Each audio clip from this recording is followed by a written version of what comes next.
Welcome.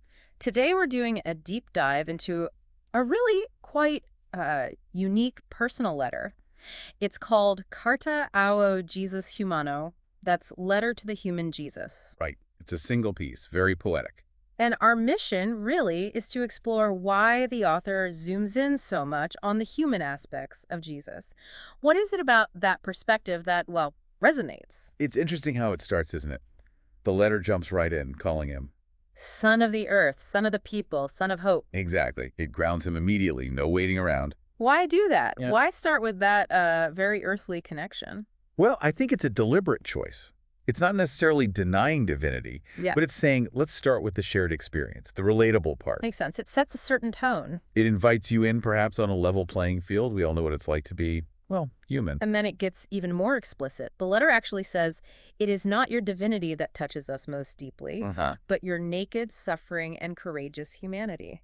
That's quite a statement. It really is. It suggests the author finds the deepest connection, the real inspiration, in his struggle. Resilience. Yeah, and the choices made within that human experience. Facing pain, doubt, tiredness, all of it. It shifts focus from, say, inherent power to earned strength. And it doubles down on that, saying his greatness isn't because you came from the clouds, Right. but because, and this is a direct quote again, from the hard and dirty ground of this world, you raised words of mercy, justice, and freedom. So the impact stems from action within the gritty reality we all know, Yeah. not from some separate heavenly origin story. It really poses a question about what truly matters, doesn't it? Origin or action? It clearly lands on action, on the tangible difference made right here. Then there's this redefinition of, like, worthiness. Yeah. It's not about a throne in the heavens. It's about carrying the cross of human dignity to the end Yeah. and never giving up on love. It reframes everything around these core human values, things we can all potentially strive for. Dignity, endurance, love, even when it's hardest. Makes it more accessible, maybe. Perhaps.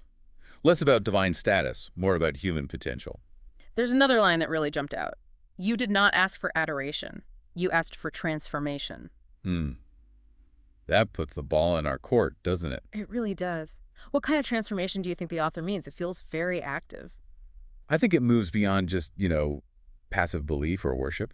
It suggests actually living those values Jesus spoke of. Mercy, justice. Love, freedom, embodying them. That's the transformation. It's an internal shift with outward consequences. And that connects to the next point, right? You did not demand temples of gold, but hearts that beat in truth. Exactly. It values the internal state, the authenticity of the heart over any kind of external show. So genuine feeling over grand gestures. Seems to be the core message there. Inner integrity is paramount. Then the letter talks about the greater miracle. This was fascinating. Ah, yes. Not walking on water. No, but to walk firmly in this world of pain and keep the heart free from hatred, that's presented as the bigger deal. Which is a profound thought. It suggests the greatest human achievement might just be maintaining compassion, resisting hate, even when surrounded by suffering. A very human-centered miracle. Absolutely. It locates the miraculous within our own capacity for moral strength. So towards the end, the author says they seek Jesus not as a distant God, but as an old brother, a fellow traveler. It's about relatability again. That shared journey, finding connection in the common human path. And his immortality. It's not about divine permanence in this view.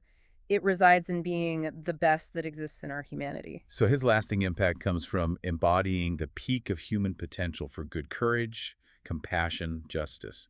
That's what endures. Wow. So pulling it all together, this letter offers a really powerful lens, focusing squarely on Jesus's humanity, his courage, his compassion, his fight for justice, even while suffering. And it argues that's the core of his enduring influence, those very human qualities. It really leaves you thinking. Definitely. And maybe that's the final thought for you, the listener, to take away.